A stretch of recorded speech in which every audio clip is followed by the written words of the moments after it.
I'm going to talk about two elements of managing pool of people or participants and the associated cybersecurity risk that's come into play. And these two elements you might not think of generally as having cybersecurity risk, but based on some recent changes to the landscape, that they actually pose a pretty significant cybersecurity risk. So the first is, if you have a pool of people, in this case, let's talk about pension plans, and you're trying to determine whether or not someone has passed away. That's a big deal for pension plans, obviously, because you want to not make overpayments, you want to extend the life of the pension plan, etc. It's become much more complex to find out if someone's deceased. And the reason for that really is the graph on the left-hand side, which is intended to show the coverage of the death master file. So the death master file, everyone has a Social Security number essentially. When you pass away, your death gets reported to the Social Security Administration and gets logged in the death master file. So your Social Security number basically gets deactivated so no one else can use it. Up until 2011, the death master file and all the data available in the death master file was essentially available to almost anyone who wanted it for a very low price. So there were thousands and thousands of companies, individuals out there who accessed the death master file, and it was pretty easy to determine if someone was deceased. The death master file had a 95% coverage rate of decedents in the US. It was cheap, and you could locate someone based on one piece of data, Social Security number. So if you have a name and Social Security number, you could identify whether someone was deceased very quickly and very easily. In 2011, laws changed, right? Congress changed the law, and basically states' rights came into play. And most of the data that was being put into the death master file came directly from states, and the law essentially said, hey, that data is owned by the states. They have privacy control. They can decide whether or not they want it to be exposed to people. And all states basically said we don't want it to be exposed. And so as a result of that, the death master file, as it's known today and is available today, now only covers 23% of deaths. In addition to that, in order to get access to the death master file, you have to jump through a lot of hoops, and it costs a lot of money, right? So basically, before 2011, you had a single source of information to identify if someone was deceased. It was easy to do so. There was a lot of access to death data. After 2011, and fast forward to 2021, now in order to find out if someone's deceased, you need thousands, tens of thousands of sources, in fact.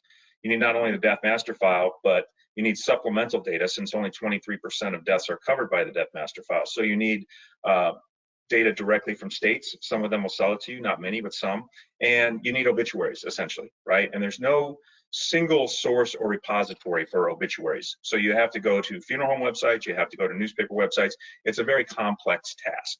And there's no single source of or data element that helps you identify a decedent like there used to be.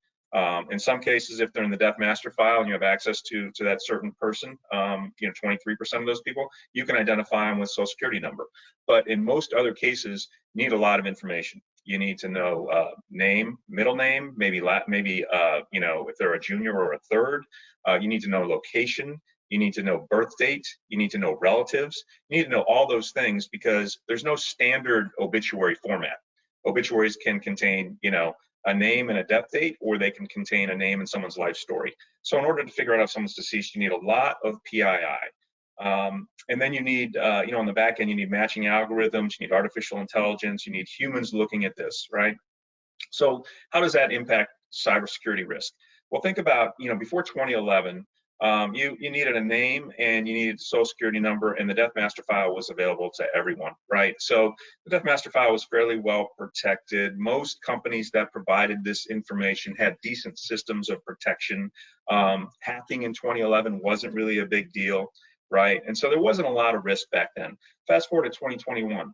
Now, in order to find out if someone's deceased, you not only need to transmit Social Security information, you need to transmit, place of residence, state, city, birth date, relatives. You need to transmit a lot of information to a provider in order for them to possibly identify a death for you. And then what that provider is typically going to do is they're going to say, here are all the people that I know are deceased because I can match them exactly, typically on a Social Security number. Here are the people I think who might be deceased, and they're going to send that information back to you or back to the company looking for decedents, right? think about what this has done. Now, instead of a few people basically looking for deaths, a few companies with limited hacking risk, fairly secure systems, now you've got individual companies, pension plans, life insurance companies, you name it, anyone with a participant pool is now trying to find deaths themselves, because it's not death audit anymore, it's death data. So providers are essentially sending back potential matches. What does that mean? It means all of these thousands of companies have their own systems in place to receive that data. They have people looking at PII, right? We've all heard about shared logins, shared passwords. The cybersecurity risk just went up significantly after 2011, when what you need to find someone who's deceased changed, right? So cybersecurity risk has gone up because you have all these individual companies and systems doing this themselves. And in addition to that, the potential for hacking, as we've seen recently in the news, has gone up substantially. So now the risk from death audit is not just missed deaths, which is a huge issue since 2011. The risk is cybersecurity, right? Getting hacked and having participant PII stolen, basically identity theft, right? Someone gets into a participant pool, steals tens of thousands of records of PII. You can bet that stuff is going to get translated pretty fast on the dark web, or sold, or done whatever with, and there's going to be a lot of ID theft, right? So huge risk that people don't think about with the change to death audit. People think about missing deaths, but they don't think about this concept of, wow, there's PII floating around everywhere, right? And not only in my company, if I'm submitting it to someone, but in the company I'm sending it to, do they have the right systems in place? What's going on? So what does that mean? How do you overcome this? Well, one thing is, as the DOL guidance recently suggested, there should be standards for any provider that you're working with, or a pension plan or a life insurance company is working with, if they're trying to find decedents, right? And one of those is, SOC 2 Type 2, right? It's basically technology auditing. It goes through and determines how secure someone's system is, looks at their third-party providers and how secure they are. It's a standard, right?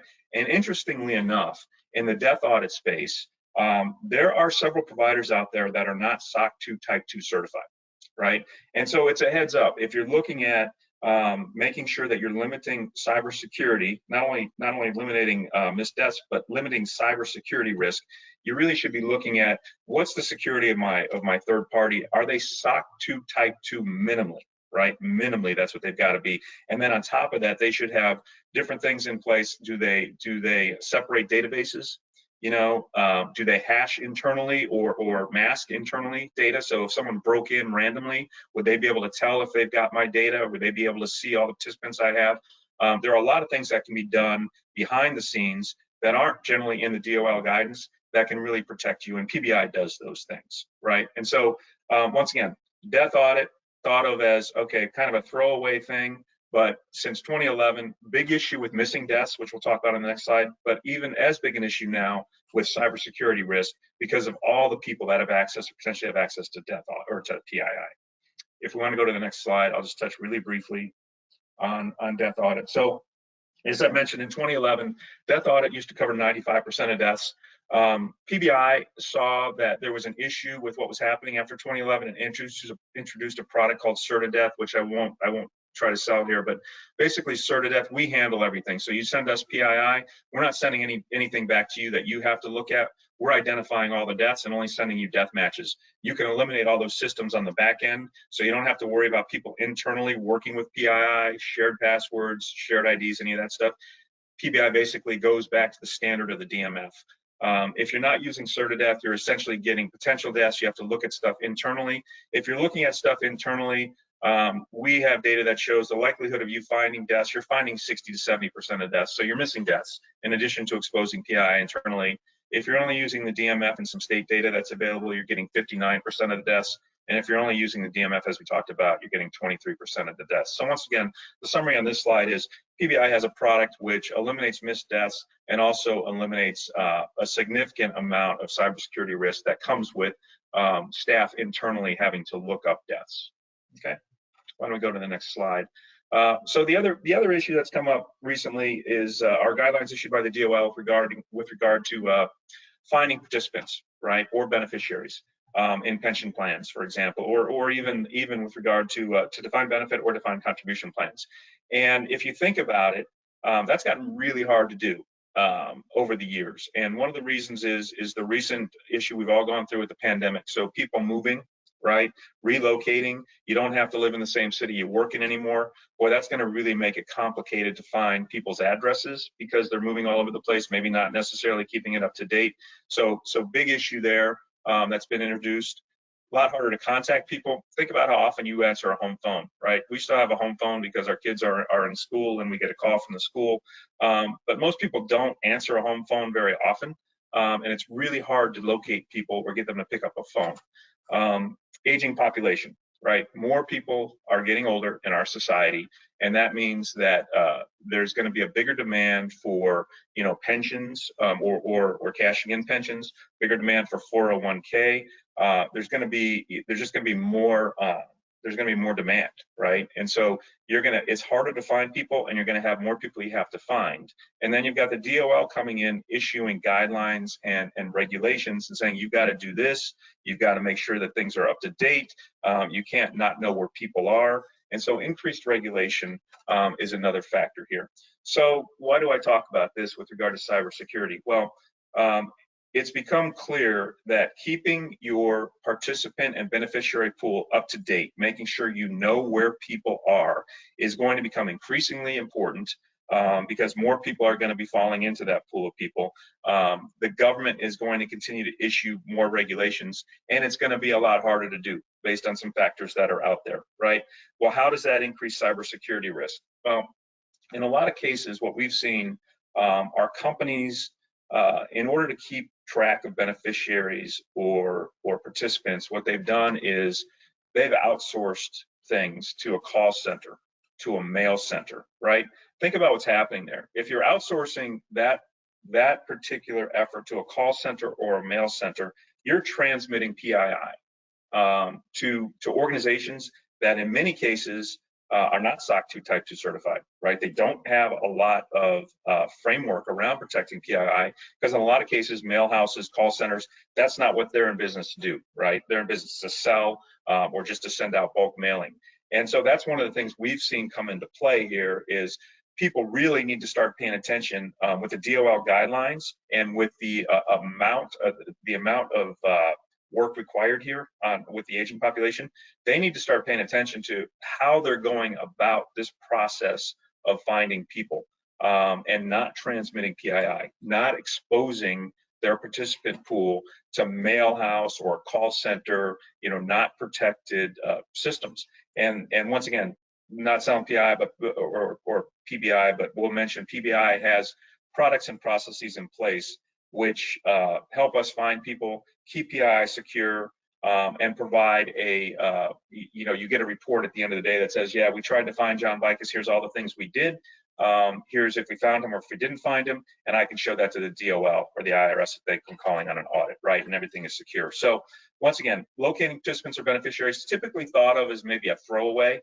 DOL guidelines have been issued recently that make it less of a throwaway. Those guidelines will probably become more and more stringent. And so you need a system not only to find people to keep up to date with guidelines, but if you're going to have to find people, to protect your PII. As John talked about, with all the increased data that's coming at individuals and trying to comb through that, we're curious to know from the audience, what do you find is the biggest challenge when trying to locate our participant? Or it looks like 54% are responding is the last one, that participants don't respond to the outreach. Yeah, so let me address that really quickly. So one of the things that PBI does, it's really important that even if participants don't respond, that you track and log everything. That's what the DOL is essentially looking for. Or if you get audited by any government, industry, essentially what they're looking for is, did you try to find this person? If you tried to find them, what was the outcome? And can you show that to me? And so what PBI does is we do mailings, we do phone calls, we do social media searches, we'll do certified mailings if that's requested, And more importantly, what we do is we track everything. So once again, I can tell you if we're trying to find someone when the first mailing went out, when the second mailing went out, what the results were. Did we have to call them? Did they answer?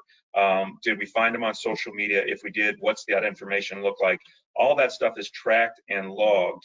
And that's really one of the most important things. Not that you just, did a mailing and then got a result. It's really, here are all the things I did. Here was the result.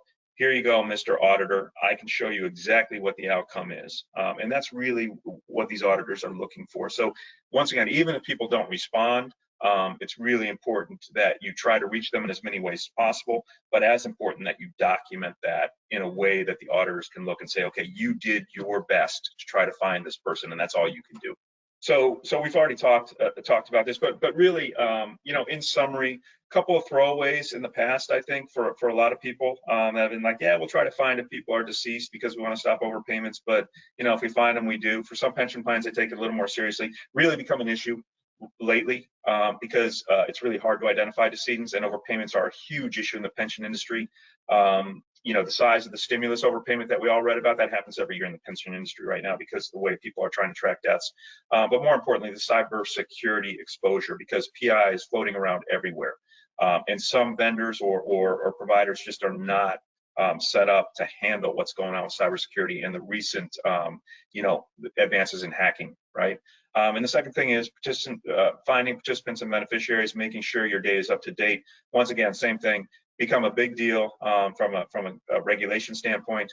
Really important to have the right processes in place, not only to find people and document that, but also to make sure that you're working with vendors that have the right security in place, because I think that pension plans in particular, there's as big a risk to cybersecurity and ID theft as there is to any industry, just given the number of defined benefit or contribution people that are in these plans.